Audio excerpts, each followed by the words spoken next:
Dans un mois, One Piece va s'ouvrir à un nouveau public, pour le meilleur et pour le pire. Salut, c'est Paul et aujourd'hui on va parler de la sortie du prochain grand projet de Netflix, le live action One Piece. One Piece, je pense que je n'ai plus besoin de vous présenter, plus de 1000 épisodes, plus de 100 tomes et plus d'un demi-milliard d'exemplaires vendus dans le monde, des chiffres totalement hallucinants qui font que One Piece est l'œuvre anime manga sûrement la plus populaire avec évidemment Dragon Ball et Naruto je dirais. Et donc Netflix a prévu pour cette œuvre une adaptation en live action qui se veut prometteuse parce que on parle quand même de 18 millions de dollars par épisode. Donc c'est un live action qui va faire 10 épisodes pour sa première saison et qui va adapter la saga Is Blue. Alors moi, concernant mes connaissances avec One Piece, c'est exactement là où je me suis arrêté. Is Blue, je me suis arrêté vers le chapitre 100 et donc vers les épisodes 60 de l'animé. Donc au final, pour moi, ça peut être une redécouverte de One Piece parce que ça va être une sorte de remake selon les dires. Alors évidemment il y a des choses qui vont changer par rapport au manga et à l'animé, c'est évident, parce que un live action ne se fait pas comme un manga et un animé, et il peut pas représenter les choses de la même façon. Je veux dire que les pouvoirs spéciaux ça va être très compliqué, même si dans le trailer franchement le bras de Luffy est plutôt bien présenté, je m'attendais vraiment à quelque chose de plus kata on va dire, et donc voilà pour les grandes idées. Donc maintenant on parle un peu du trailer, donc qu'est-ce qu'on voit? On voit les personnages principaux, on voit aussi un monstre qui sort de la mer, qui est vraiment très stylé, vraiment. On sent que les 18 millions de dollars ont aussi passé dans le fait d'avoir des effets spéciaux plutôt réalistes, et je trouve franchement que ça rend plutôt bien, parce qu'on se rappelle de nombreux live action assez ratés.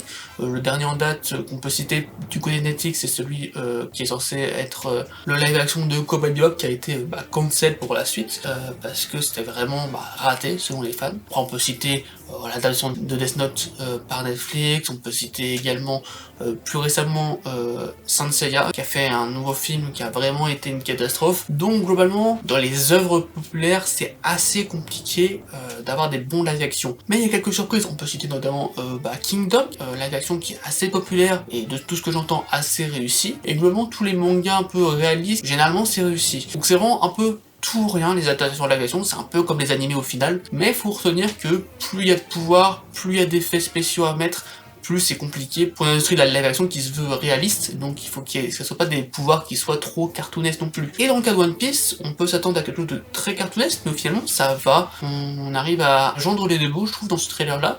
Et ce qui est très important pour la suite de ces live action, pour vraiment les épisodes, c'est vraiment de retranscrire l'amitié, on va dire, la camaraderie entre tous les membres de l'équipage. Pour l'instant ça semble réussi dans le trailer et dans la communication autour. On sent qu'ils se sont fait au moins amis avec le tournage et ça c'est cool, ça permet vraiment de se lier au personnage, et ce qui est important dans One Piece je pense, de tout ce que j'en ai vu en tout cas, c'est vraiment ce lien entre tous les membres de l'équipage. Évidemment il y a quelques petites différences, on peut citer notamment les sourcils de Sanji qui sont pas du tout représentatifs de celles de l'œuvre initiale, mais faut se dire que ça doit garder un cadre réaliste et franchement je trouve que ça passe. Il y a certains personnages qui sont un peu moins réussis que d'autres quand même, mais franchement dans la globalité, c'est une bonne surprise parce que vraiment, un live action One Piece, on peut s'attendre à vraiment une catastrophe ambulante, et là, pour le coup, on sent qu'il y a du budget, on sent que c'est des fans qui ont fait l'œuvre, et sur ce trailer là, ça rend bien. Alors maintenant, je ne donne pas cher de la peau sur tout la série ou live action One Piece, parce que vraiment il y a des choses adaptées qui vont être compliquées. Et voilà, globalement ce que je peux dire de ce live action One Piece. Maintenant ce qu'on va voir c'est la suite,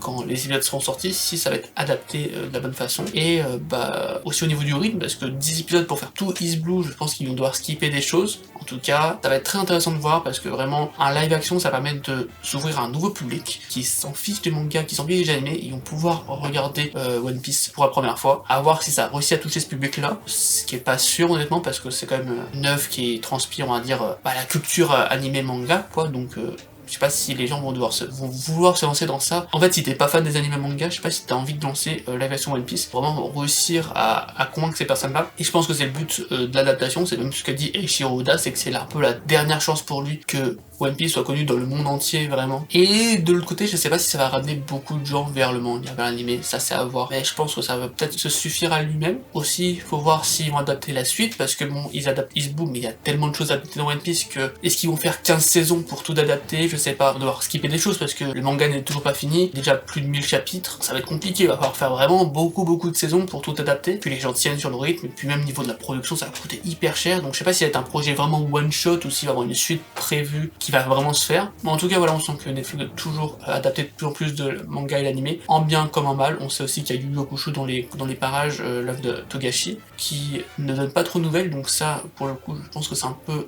mis sur le côté, et à voir ce que ça va donner. Et on espère que du coup Netflix a appris de ses erreurs pour les anciens live-action, même si ça a quand même bien marché, hein, les live-action, Death Note, etc. On peut les critiquer, mais ça a eu un bon succès, donc on espère qu'ils n'ont pas gardé le côté mercantile, mais aussi le côté artistique, les problèmes qu'il y avait pour les prochaines adaptations. Je pense qu'ils vont aussi à le faire dans ce trailer, mais franchement, faut attendre, faut voir ce que ça va donner. Et voilà, j'espère que les fans de One Piece seront contents de ce live-action. En tout cas, n'hésitez pas à me dire dans les commentaires si votre avis du coup sur ce trailer et sur ce que vous en pensez. Petite précision aussi pour la VF, qui je trouve dans le trailer français est vraiment pas mal, donc peut-être que je vais regarder en VF de mon côté, même si bon, évidemment la synchronisation audio va être compliquée avec la VF, mais je pense quand même que ça peut être cool, et je trouve que ça va peut-être rajouter quelque chose à cette camaraderie, je trouve, dans les trailers. Franchement, la VF rajoute quelque chose, je pense, à ce niveau-là. Ça sort dans un mois, pour l'instant, on n'en sait pas plus, mais je pense qu'on peut en espérer quelques petites choses. Voilà, j'espère que cette vidéo vous a plu. Si c'est le cas, n'hésitez pas à liker, commenter, partager. Je vous invite également à me suivre sur différents réseaux sociaux, le lien est dans la description. Sur ce, je vous souhaite une bonne journée, une bonne soirée, c'était Paul, salut!